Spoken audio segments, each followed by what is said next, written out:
Good morning. Today we're going to continue our study of Things Fall Apart by Chinua Achebe. I'm not going to take a lot of your time on the video today. I really want you to be able to focus on a good amount of reading. Hopefully you're through chapter 5. We're going to have a quiz over chapters 1 through 13, so that's the entire part 1. That quiz will be next Tuesday, so there's still plenty of time if you've gotten a little bit behind in your reading. I would suggest that today you try to get through at least chapter 8. Okay, at least chapter 8, because tomorrow's assignment is going to be a writing prompt, and you have to have read through chapter 8 to even do the writing prompt, okay? In fact, I would suggest that you don't even open the prompt. I'm going to post it sometime tomorrow. Don't even open it. Don't even look at the topic because it's a spoiler. All right, get through chapter 8 first, and then you can decide if that writing prompt is something that you want to tackle. Okay, so today, really what I wanted to help you guys focus on are all the characters that are being introduced in part 1 of Things Fall Apart. There are just so many, and it can be a little bit challenging because the names, those are hard to pronounce. Like, I don't even know if I'm pronouncing them correctly. I just kind of go with it. And one of the things I often do, not just with this book, with lots of different novels, is I suggest character lists. I suggested that to several students with the summer reading, because when we read The Last Kingdom, all those Anglo-Saxon names on those Viking names were extremely difficult to pronounce as well, and so it was hard to keep track. So a character list can be a really good way for you to stay engaged with the novel and sort through the characters. And then before a quiz or test, it's great for you to go back and do study and review. So here's something that I came up with. It's so basic, so simple. A character list like this, where you're just keeping track of those characters that are super significant, like they are recurring characters. They appear in more than one scene. Obviously, yesterday we spent time talking about Okonkwo and Unoka.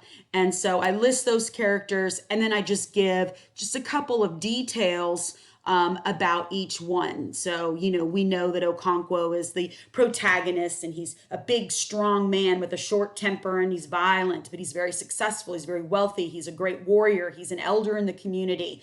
And one of the things I like about being able to do it electronically is that as things continue to happen, I can just add, and then my little boxes get bigger and bigger.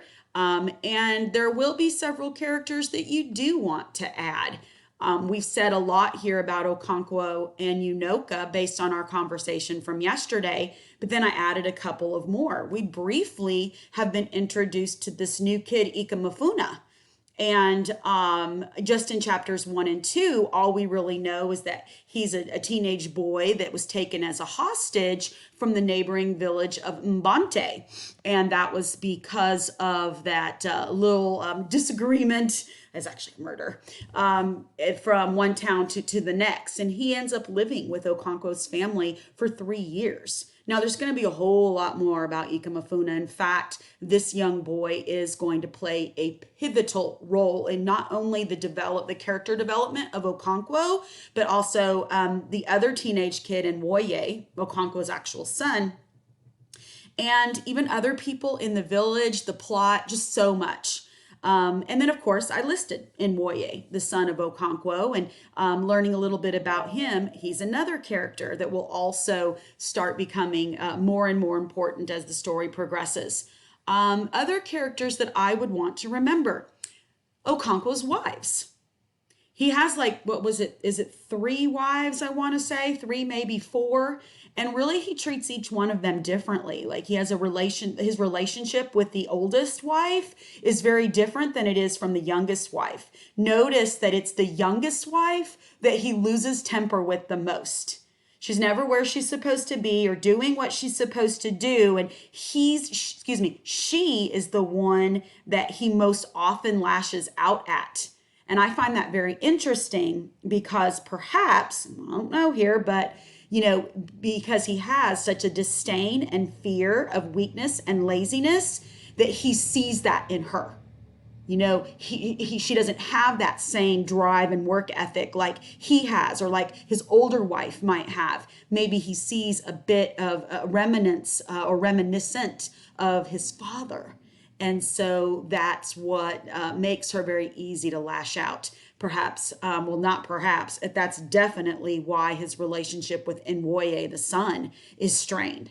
Because Nwoye straight up reminds him of Unoka, and that scares him. You know, it's bad enough for him to grow up like his father, but he doesn't want his son to grow up that way either. There's just so much pressure that he puts on himself because of this fear of failure and this desire to be strong and not weak. And I'd really, really encourage you to explore that, not just within his actions, but within his relationships with other characters and with his mindset, like his thought process, you know, like why is he doing what he's doing? And see how much of that you could trace back to that fear and that the remnants, the leftovers of his relationship and his disapproval of his father and the kind of man his father was. So anyway, this kind of little character chart can often be very helpful, just keeping track. Lots of these characters will show up on the quiz on Tuesday, so this is also going to be a great way to review. This isn't something that I would ask you to turn in. This is just a helpful tool to kind of help you work your way through the book. So before I sign off here today, let me just remind you that you're trying to get through chapter 8 today so that you're prepared for the writing assignment tomorrow. You'll have a quiz over part 1, which is chapters 1 through 13 on Tuesday. Okay. And then finally, don't forget that I posted a vocab list for Things Fall Apart. And we will have a quiz. I'm not sure what the format's going to look like yet, but we will have a quiz over that vocab list on Thursday of next week. It will probably be the last vocab quiz of the semester. So if you need another vocab grade to raise your overall grade, this is it. And you should be able to do very well on it. So take advantage of that opportunity. All right, guys, I'm going to be around the rest of the day. I'm really working still on those border grades, those people who are trying to get up to the next grade level. Some of you have farther to go than others. Some of you, like, I don't know, if you need to go 8 or 9 points to the next level, grade level, I can't really guarantee that you would be able to get there.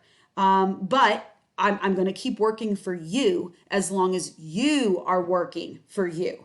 Okay, so whatever I'm throwing out here is what you need to be working on. And then contact me. If you email me, before, 5 or 6 o'clock, you probably will get an answer back. A little bit later in the day, it takes me longer. Okay. So please set aside some time for reading, even if you're out laying in your Eno. Go ahead and do some reading today so we can get on with this novel. I will see you guys back here for a new video tomorrow and that writing prompt that I'm going to post. All right. Happy Wednesday. See you soon.